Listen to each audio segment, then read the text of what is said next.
Chapter 18. For an hour, Sam watched the world tick by as John read the book that Charles had given him. The back sides of the warehouses soon gave way to small clapboard homes, all with chimney smoke rising at the same angle. Sam wondered about all the lives people had in each house as the spaces between them grew. Soon there were no more houses, only trees. Sam didn't know when, but the rhythm of the train lulled him to sleep. John looked up from his book to see Sam dozing in the late morning light, the Tootsie Roll wrapper still in his hand. He was glad Sam was resting in this moment between places. He knew what was coming. For now, Sam was still a boy. For now. John quietly closed his book, reached over, and delicately took the wrapper from Sam's hand. He gave Sam's pelt a gentle scratch, and it tucked itself around Sam's shoulders. 3 hours after they left D.C., the train slowed into Pennsylvania Station. Sam stirred and opened his eyes with a stretch and yawn. John was packing his book away as he spoke. "There's going to be a lot of people. Stay close," he said. Even a farm boy from the South had heard of New York City, but Sam was still surprised at the throngs of people swarming through the train station, and all dressed so nice. His collar still felt tight, but he was glad that Fanny had made them change, so neither he nor John stood out from the crowd. The smell of tobacco filled the air. John was easy to follow. His size alone made people step out of his way. Sam scurried along in his wake, doing his best to keep up. Sam soon figured out John was following the signs for the Interborough Rapid Transit, which led them left and right, up and down through mazes of people and dim, crowded hallways. So focused was Sam at keeping up that it was only when the floor moved that he realized they were standing in the middle of another train car. It rumbled and clacked a rhythm as it rose up from beneath the city to an elevated rail. The late afternoon sun made Sam squint as the window revealed his first views of the city, buildings speeding by as the train wove through. Underneath them, people crisscrossed the streets, horses pulled carriages, and motor cars blew dark smoke as they wove through the mess. Every time the train stopped, people filed off or pushed their way on. Sam noticed everyone seemed to be in a hurry, and instead of talking, people communicated with nods and glances. Sam counted 11 stops before John nudged him, and they stepped off the subway at 135th Street in Harlem. Sam felt squeezed as it seemed there was even more people here than at Penn Station. As the train pulled away, he realized a crowd had gathered on the narrow platform of the elevated train stop. Some stood on tiptoe while others craned their heads trying to get a look at what was happening against the wall at the edge of the stairs. An angry man wearing a derby was yelling at a woman in a long, simple, faded green dress, her hair wrapped in a red scarf that settled around her shoulders to keep the cold out. She had a few playing cards and a small pile of coins on a soapbox table in front of her. Sam couldn't understand everything he was yelling, but it was obvious the derby man wasn't happy. The woman held her hands up. "I don't control the cards, sir," she pleaded. "Riprenditello! Take it back, I say!" He put his finger in her face. "It's lies! Lies!" A few men in the crowd laughed uproariously, but Derby Man wasn't smiling. Infuriated, he suddenly overturned the table, sending cards and coins into the air. As the woman tried to contain the mess, Derby Man yelled again, "Take it back!" and reached for her. Instead of the woman's dress, Derby Man got a handful of John's shirt and tie. John had moved between them in a flash, and his mass alone instantly halted both Derby Man's yelling and the laughing of the crowd. Looking down at the man, John said softly but sternly, "You best be going." Derby Man threw his hands up, making a show of his retreat. "What does a raggedy old woman know anyway? Keep your damn cards." With a humph, he turned on his heel. The crowd realized the fun was over and dispersed, leaving only John, Sam, and the woman on the platform. She was frantically collecting the coins and all her cards from the ground, speaking to herself as she flipped through the ones in her hand. "That," she said out loud. "Where are you? Come back to me, king." The woman's voice had a smooth quality to it, almost like she was singing. Sam spied the final card, swept it up off the floor, and handed it to the woman. When she looked at Sam to say thank you, she stopped short, holding her eyes on him. There was something cat-like about her stare. "Thank you," she said slowly. "Thank you, young man." It was the first time Sam had been called a young man by anyone. He felt rather grown up. It must be the clothes, he thought. The King of Diamonds, the woman said as she slid the card into the deck. A good card. She turned to John and finally realized just how big he was. And thank you, big sir. No thanks necessary, said John. Some are very passionate about the cards, she sighed. But it's the cards. It's not me. She raised an eyebrow. You want I should read some for you? 'Tis for thank you? John considered for a moment as he and Sam finished picking up the makeshift soapbox table and putting it right again. No trickery, mind you, John said. It won't work. No trickery for these cards, she playfully defended. She looked at the pelts strapped around John and Sam. As if on cue, the raven landed on an electric pole at the train stop and gave a squawk. The woman's head snapped to the bird, then back to John and Sam. Her eyes widened. Maybe is magic around you two, eh? She placed her hand over her heart, then extended it to John. Vadoma. John mimicked her motion, placing his hand over his own heart before extending it. John. Vadoma took his hand and gave a slight bow. And this is Sam, John continued. Vadoma brought her hand back to her heart and offered it to Sam. Sam did the same. Her hand felt warm even on this cold day. With her feline eyes, she looked Sam up and down with a smirk, then did the same to John. The pleasure is mine, Vadoma said. Sam liked the melodic quality of her voice. Sam had heard of fortune-tellers that used cards to tell the future, or some that used a candle to cast a spell for love. Auntie used dominoes to find out if it was going to rain, or if a baby was going to be a boy or a girl. Are you a fortune-teller? Sam asked. Vadoma smiled in mock protest as she shuffled the cards. Ah, fortune-teller is a bunch of tricks, she scoffed. The cards, they tell a story. She held the deck up for emphasis. I'm a Vatisse.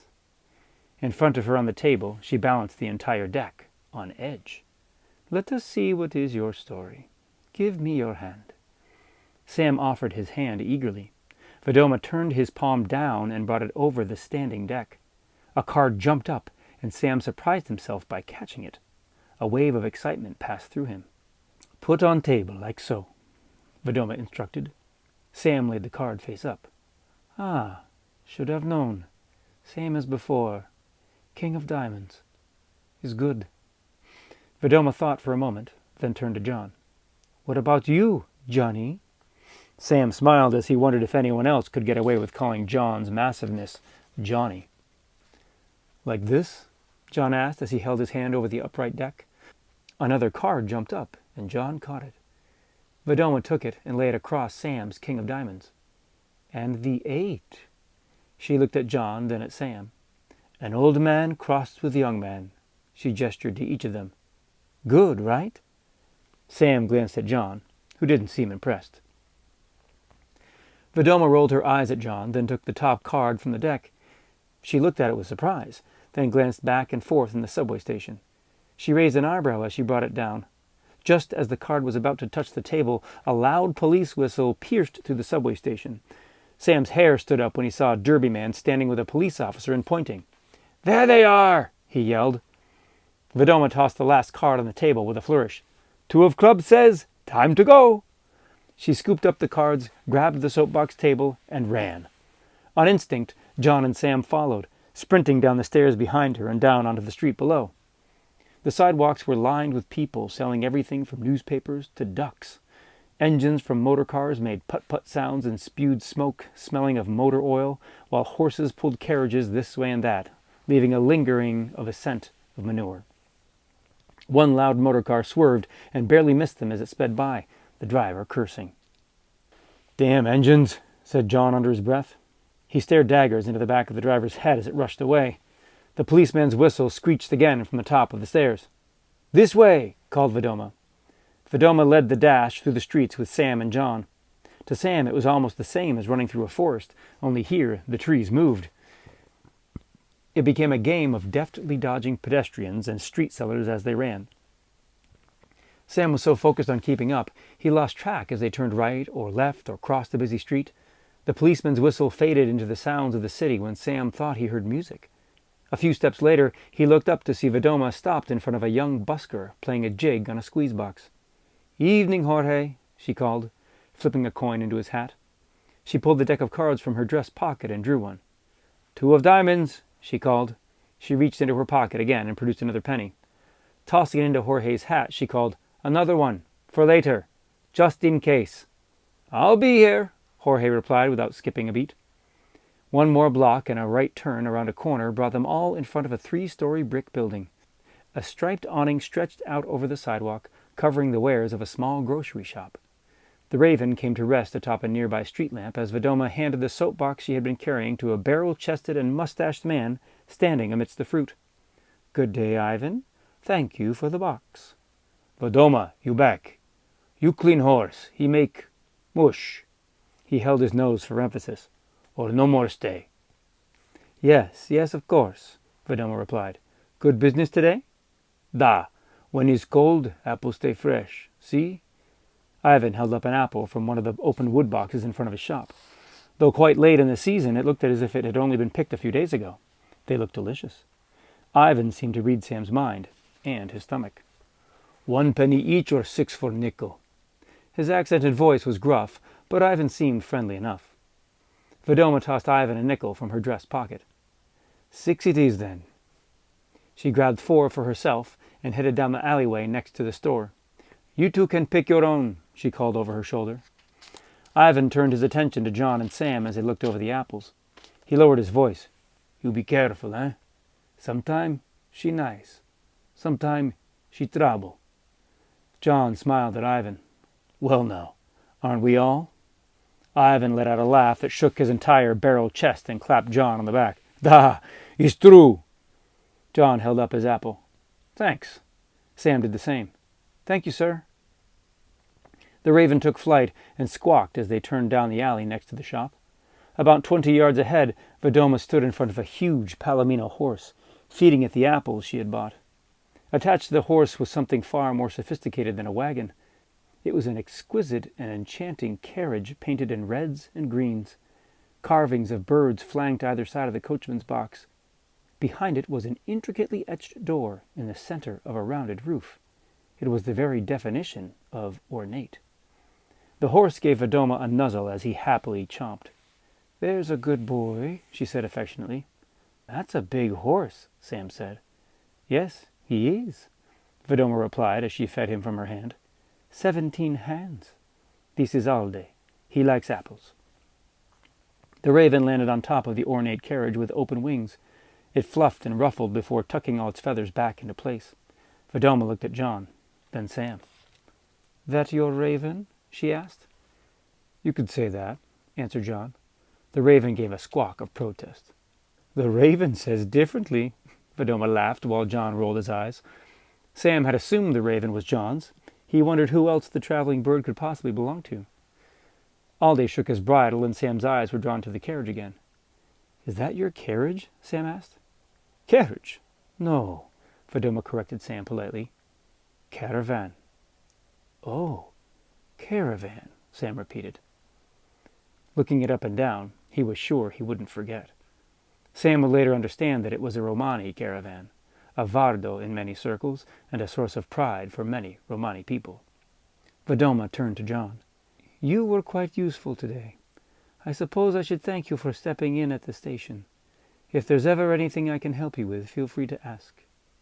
She pulled a calling card from her pocket and turned it over as she handed it to John. "Vedoma. Vatis." The card was decorated with the same ornate birds that were carved into her caravan. They seemed to move, slowly flying around the edges of the card. John put it into his jacket pocket. "Now that you're safe, ma'am, we'll be heading off," he said. "I imagine you must have someplace important to be," she said teasingly. "Just the Savoy," replied John. "I've got an old friend there to catch up with before we continue north." "The Savoy, eh? Aren't we very modern? I have a friend or two there as well. It's not far," said Vedoma. "You've got a sly way of asking a lady to dance, Mr. John. Give me a moment." Vedoma stepped up into the coachman's box, opened the etched door, and disappeared inside. Sam looked at John. We're going dancing? Before John could answer, the caravan door swung open and Vidoma stepped out. She had changed clothes completely. A velvet green dress hugged her figure and a glittering headpiece wrapped around her forehead. Sam gulped. She reached back inside with one arm and pulled out a long brown wool coat before closing the door. She casually tossed the coat down to John. She seemed to glide to the ground as she slid her deck of cards into her dress pocket. Sam's mouth dropped while John shook his head. "You weren't going to show up at the Savoy without a date, now, were you?" she asked. She extended an arm to John, who slid her coat on, one arm at a time. It was so smooth, it seemed like they were already dancing. She glanced at Sam and gave an artful turn of her shoulder. "Shall we, gentlemen?" She extended her hand, and John gently pulled it through the triangle of his elbow, like a lady with a gentleman. Sam had the feeling that he should be learning something in this moment, but couldn't quite put his finger on what. "I thought there were maybe something more to your cards," said John. "We're all a little more than we let on, aren't we?" Vidoma gave Alde a stroke on the nose. "You stay right here till I get back, love." Alde snorted softly, a sort of hoarse disagreement. "Now, who's this other gentleman without a lady?" Vidoma smiled. She extended her other hand, drawing Sam into her other side. She placed her hand just at Sam's elbow, and it felt as natural as could be. "That's better. The only thing better than one gentleman is two," she said with a laugh. Time seemed to stand still and rush forward at the same time. Sam's nose was filled with the lightness of sandalwood, rich and smoky. For the rest of his life, even a hint of the scent would bring him back to this very moment in the city with Vidoma. They started their walk by passing Ivan, his arms folded on his chest and a suspicious eyebrow raised. Soon they also passed the same busker they saw before. After a look at Vidoma's new dress, he switched to an elegant waltz. "Have fun on the dance floor," the busker teased as Vidoma strolled past between John and Sam. "Always," she teased back. Twilight fast approached, and the shadows from the buildings elongated more and more until they reached all the way to the purple of the evening sky. Sam was amazed at how the streetlights lit up the city. Even with the moonless night, it was almost as bright as day. John said the lights used something called electricity. He claimed the lamps were burning inside the glass, like a fire, but not burning up. That way they could stay lit. Sam thought that John must be confused, because you couldn't make fire inside of a tube. It would snuff out. It may have well been magic. John and Vidoma laughed with each other as Sam tried to take in the city around them. There were so many sights and sounds along the way that Sam found it hard to focus on any one thing. Boys younger than himself offered to shine his shoes or sell him a newspaper. Old women sold bread, while younger ones offered sewing to repair holes in trousers. Even simple things, like men sitting on the steps of high buildings with their pipes, were new to Sam.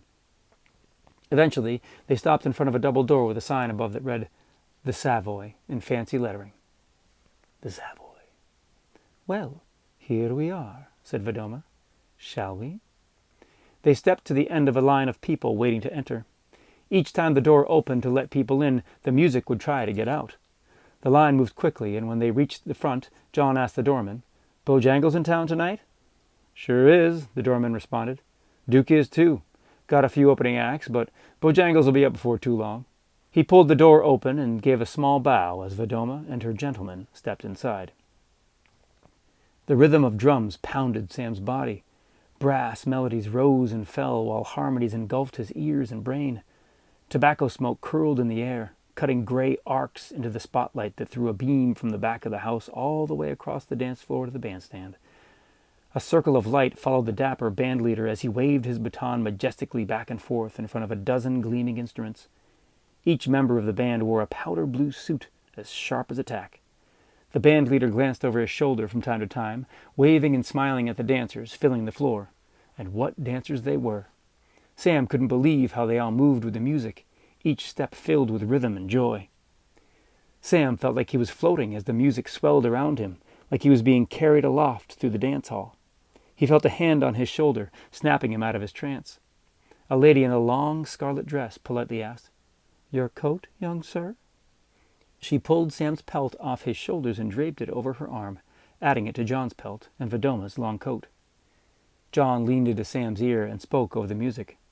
"That's Duke," John gestured to the band leader. "Sure can cast a spell, can't he?" Sam couldn't take his eyes from the band. The music washed over him so thick he felt like he was inside it. Singing for his mother's church was moving, of course, but he never imagined music could surround you and lift you out of your body. Sam didn't know what to do with all the sights, the smells, and the sounds that seemed to come at him all at once. There was nothing like this in South Carolina. "Lady, gentlemen, this way, if you please." A man in tails guided them to a table laid out with a white tablecloth, polished silver, tall glasses, and crisp napkins folded to look like roses. The man in tails pulled out the chair for Vidoma. "Lovely to see you again, ma'am," said the man in tails. "You as well," Vidoma responded. "It seems my associate knows both Duke and Mr. Bojangles." Vidoma gestured to John. "If you could let him know John from up north is here," John offered. "Of course, sir," the man in tails said. He nodded to Vidoma and Sam in turn. "Ma'am?" "Sir?" He disappeared into the swelling mass of waitstaff, busboys, and patrons that was the club on this Sunday evening. "Seems you know everyone," quipped John. "A girl does best when she has a lot of friends," Vidoma smirked. Something told Sam that Vidoma and John weren't just talking about what they were talking about. Sometimes his ma and pa would talk about one thing, but he knew they were really talking about something else. "Vadoma!" came a loud voice. Standing, arms crossed over his grand chest, was a well-dressed man, flanked by two others in matching suits. "Barba," said Vidoma with an overly gracious smile. "It's been a while. How are things?" "Things are missing," came his reply. "Do you know where I might find them?" "Huh. What kinds of things would those be?" Vidoma was unruffled. Barba looked at John and Sam. "I see you've made some new friends. Do these friends know they're mixed up with a thief?" Vidoma's glance to John betrayed a flash of caution as she addressed Barba with a smile. "I'm surprised to see you here." Vidoma gestured around the room for added emphasis. "We came for the food, but it looks like we're blessed with company as well." He beckoned to one of the two matching suits next to him. "You know Sal, don't you?" Sal was tall and slender, with a cigarette hanging from the edge of his mouth. Sal nodded. "Vidoma." It was obvious the greeting wasn't entirely friendly. Barba continued. "It's funny. Sal here told me that he got our shipment ahead of time, which he is very pleased with." Barba turned to Sal, who nodded his head with exaggeration. "But he was also very surprised at the fast service fee." Sal's nodding changed to shaking of his head, and an exaggerated frown worked away across his face. "I was not aware of an additional fee," Barba continued. "Only you were." Vidoma held her composure. "Well, I did make the delivery ahead of time, did I not?" Barba nodded. "Faster than anyone else?" Barba and Sal both nodded. Vidoma made her point, but the men still didn't look happy. "We have questions about how, exactly, you are faster than anyone else. Much faster. There is no way a man could get here that fast." "That's why it's a woman's job," Vidoma said with a smile. Barba narrowed his eyes. "Perhaps this woman should go for a walk to discuss the job." "I'm sorry, Barba, but my date and I were just about to have a dance. He's a personal friend of Mr. Bojangles." Sal interjected. "No one keeps Barba the Greek waiting." "You're welcome to the next dance, Barba." Vidoma rose from her seat and reached for John. "But this one is taken." "I don't think you understand." Barba grabbed Vidoma's arm. "It wasn't a question. It was an order." Suddenly, several other men in suits appeared. Barba's men. "Now let's go for a walk. Nice and easy." "Pardon me, but this doesn't seem a fitting way to treat a lady." John stood. He towered over both Barba and all of his suits. Barba let go of Vidoma's arm. "And who are you?" Barba asked. "I'm next on her dance card." John offered Vidoma his elbow. "Are you now?" Barba smirked. Even though Barba was confident he and his men could take John, the Savoy wasn't the type of place to cause a scene. As much as he wanted a word with Vidoma, he didn't want to be blacklisted.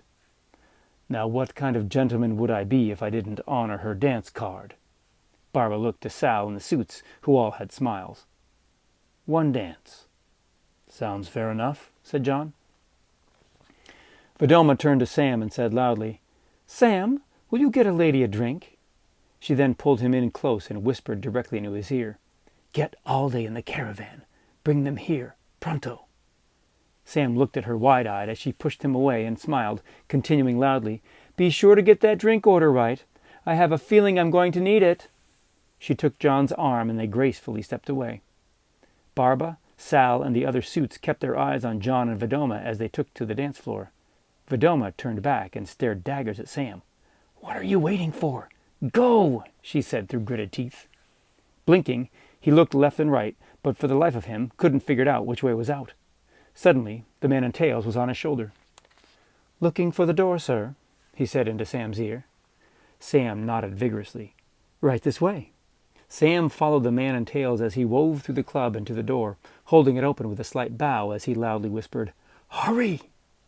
Sam turned right and ran, but only made it to the end of the block before he realized he was once again had no idea which way to go. A quick look up and down the streets didn't help. Nothing looked familiar. For all the walking at Vidoma's elbow, he hadn't been focused on the road. I should have been paying attention, he thought. There was a squawk from atop one of the street signs. The raven looked down at Sam, then took flight. Sam sprinted after it.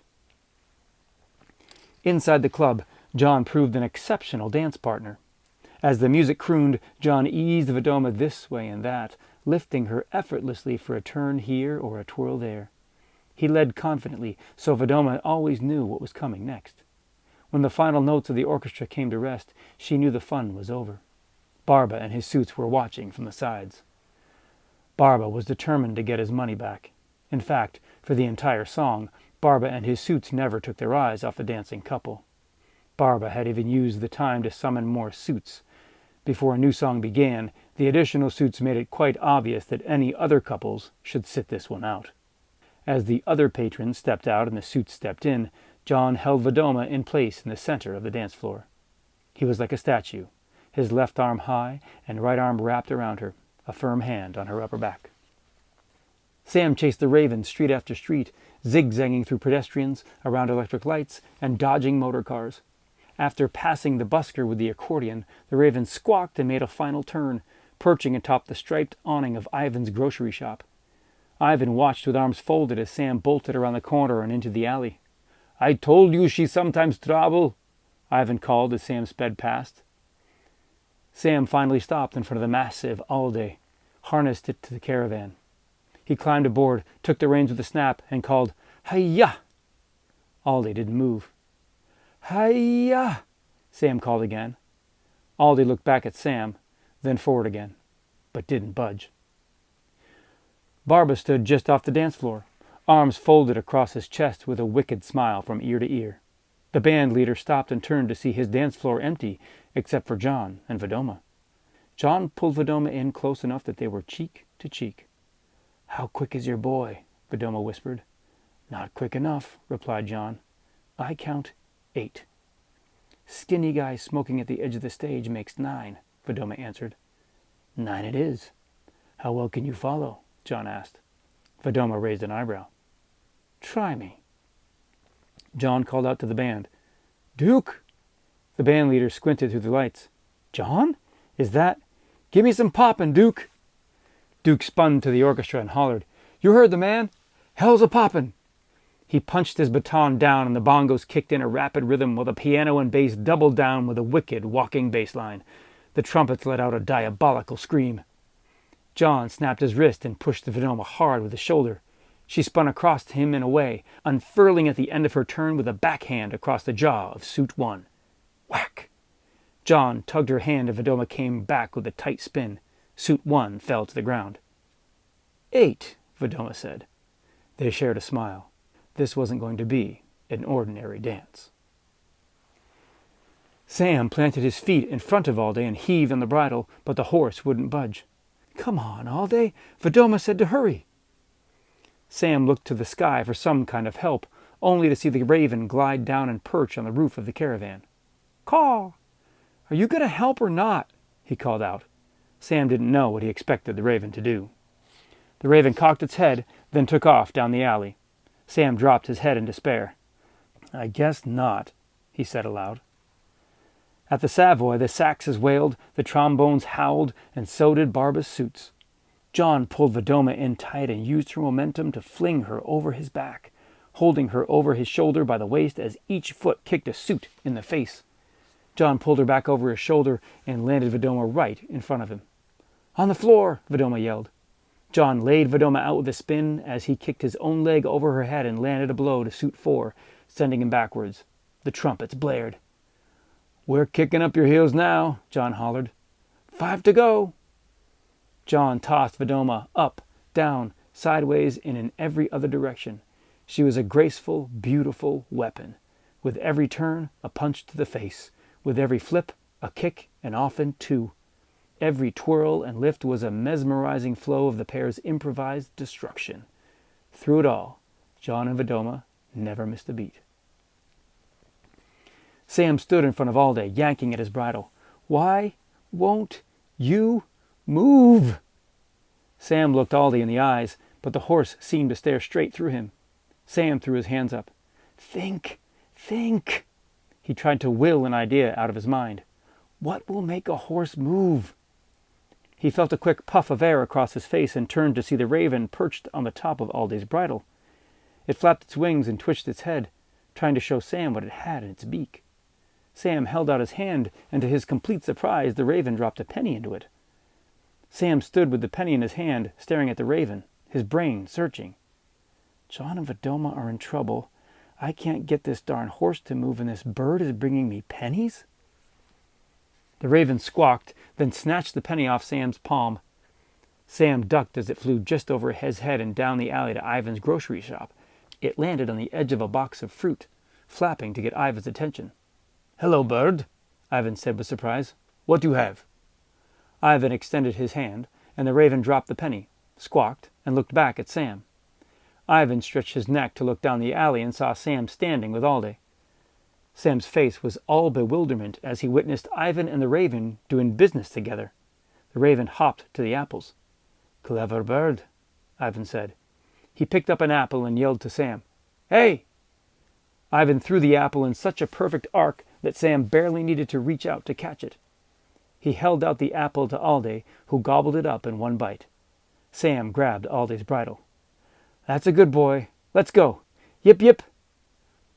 Alday took off like a shot, trapping Sam's hand in the bridle. Sam barely managed to tiptoe run alongside Alday as they burst from the alley. There was no way his legs would be able to keep up. At any moment he'd lose his footing and be dragged alongside the massive horse, or worse, trampled underneath his powerful hooves. "Up you go!" Sam felt his trousers rise up his butt again as Ivan heaved Sam atop Alday. Barely managing to look back, Sam saw Ivan brushing his hands off and waving with a smile. "Trouble!" he called one more time as Sam clung to Alday for dear life. The raven swooped down within an inch of Alday's head, then darted left to lead the way. Sam's grip almost gave out as Alday cornered hard to follow the raven. As Alday's hooves pounded rhythm at full gallop, Sam heard the busker's accordion getting louder and louder. He managed to look up and see the busker wave, the pitch of his music dropping as it faded behind them. John spun Vedoma up and over his head, flinging her feet first away from him. She double-kicked suit 8 in the head before John pulled her back. He spun her again, and bang! The entire room stopped at the sound of a gunshot at the edge of the dance floor. "Enough!" Barba stood with a pistol pointed at the ceiling. Lazy smoke rose from the barrel into the spotlight. Several suits held their heads and rubbed their arms as they limped off the dance floor. Others remained unconscious and unmoving. Barba brought his pistol down and aimed at the frozen couple. "Enough dancing. Let's go." Barba gestured to the door with his gun. If the moon was out and there weren't so many people, John could make quick work of Barba and his crew, just like he did Abbott and his men. But tonight there was no moon, and John was just a man. His eyes stayed locked with Barba, 2 men waiting for the other to flinch.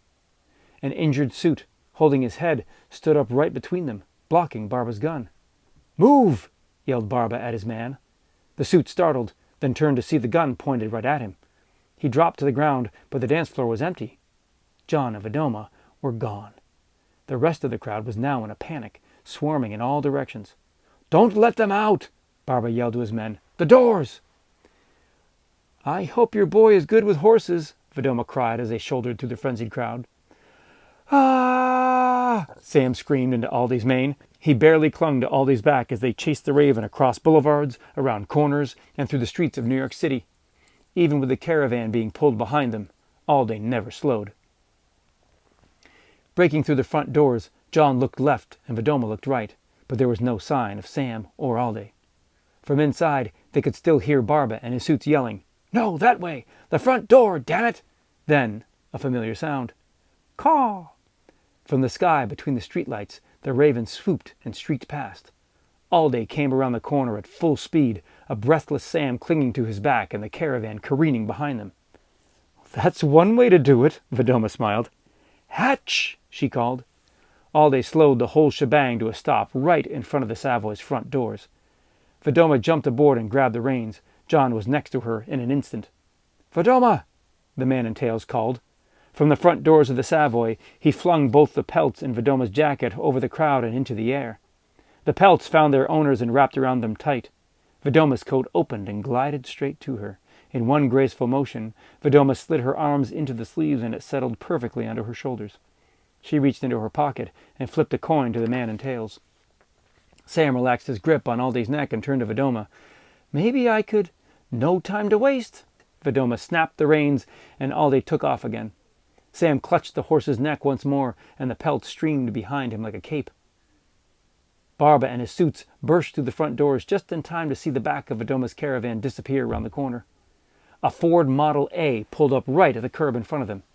Through the open top, Barba pointed his gun at the driver. "You're gonna follow that carriage there," Barba threatened. The driver gulped. "Get in, boys," Barba shouted, and 4 suits piled in. The driver hit the pedal, and the chase was on. Sam's eyes were streaking tears as he clung to Aldi's back. Streetlights whizzed by and pedestrians jumped out of the way as they wove between carriages and motor cars. Blam! A gunshot rang out from behind. Sam barely held on as they cut down an alleyway. Vidoma reached a hand into her dress pocket and fanned a deck of cards to John. "Pick 2 cards," Vidoma yelled. "Now?" John yelled back. "You know where we're going, yes?" "Where we're going?" The alley suddenly emptied onto a busy street. "Left!" John called out in a panic. Vidoma pulled the reins just in time and Aldi made the turn, pitching the caravan up on 2 wheels. Sam was thrown sideways but managed to cling to Aldi's harness as the caravan straightened out. "Where are you taking him?" Vidoma nodded toward Sam. "Forge?" John yelled back, confused. "Yes! Picture it and pick 2 cards. Hurry!" 2 cards? John looked with bewilderment at the fan of cards Vidoma was holding. "Yes!" Vidoma shouted. Why was this so hard to understand? She strained to look behind them and saw Barba make the turn out of the alleyway. As strong as Aldi was, she knew he would run out of steam before the motor car did. "Sooner is better," she yelled as they careened through the streets of Harlem. John envisioned the tall pines and deep snow of Forge as he reached out and quickly chose 2 cards, holding them up with one hand. "Got 'em!" "Ha!" she yelled over Aldi's gallop. "Here we go!" She pulled the reins hard right to make another corner. 100 yards ahead, the road teed straight into the side of a 7-story brick building. A massive mural of a woman holding Wrigley's spearmint gum smiled at them. Vidoma gave the reins a crack. "Hi-ya!" Sam looked back at Vidoma, then toward the brick behemoth. "Take these!" Vidoma forced the reins into John's empty hand. "Don't stop no matter what!" John looked at the reins, then up at the massive approaching building. Sam couldn't hide the fear in his face as they charged full gallop at the base of the brick wall. 80 yards. Vidoma took a stance and a deep breath. She split the remaining cards, fanned them in each hand, then hurled them forward, buzzing Sam's head as he clung to Aldi. The cards rushed forward to just in front of the wall, then swirled into a huge spinning ring. It churned faster and faster until a cloudy darkness formed in the center, a vortex ringed with the rapidly spinning cards. 60 yards. Sam couldn't believe what he was seeing, but John's brain had just put all the pieces together. Hi-ya! John snapped the reins with one hand and held up his 2 chosen cards to Vidoma with the other. Bullets ricocheted from the edges of the brick wall. Alde was full steam ahead. The darkness in the center of the swirl shimmered. 40 yards. Vedoma took the last 2 cards from John in each hand. "Carti drominante," she commanded as she flung them into the middle of the swirling vortex. The 2 cards cut across each other and into the center of the darkness. They circled each other rapidly, flinging sparks and arcs of electricity. 20 yards. 10. "Hold your breath," Vedoma cried out. Alde leapt. Sam barely had time to blink as Alde's head disappeared into the darkness. The wind on Sam's face stopped. Alde's mane flared out as Sam floated up and off his back. Vedoma grabbed John's arm to hold him down, and her long dark hair flowed as if under water. Sam felt cotton in his ears, and his stomach rose into his throat. Silence. A single shot rang out behind them. Sam turned back at the sound of the gunshot. He saw Vedoma, weightless, fling herself up and on top of the caravan as the bullet leisurely breezed past her. As she stood atop the caravan, the bullet sluggishly advanced, floating towards Sam and Alde. Vedoma reached out and plucked the 2 swirling cards from the darkness and clapped them together. "Restura!" she called as she drew her hands apart. The rest of the deck launched from the swirling ring and came flying back to her. As each card joined the others, hovering and spinning between her hands, the portal faded. The raven came flying through with a caw, dodging the final few cards as they whirled past its wings. Vedoma brought her palms together amidst the electric sparks, compressing the deck with a clap. The portal was gone. Opening her hands, the deck was stacked perfectly on her palm.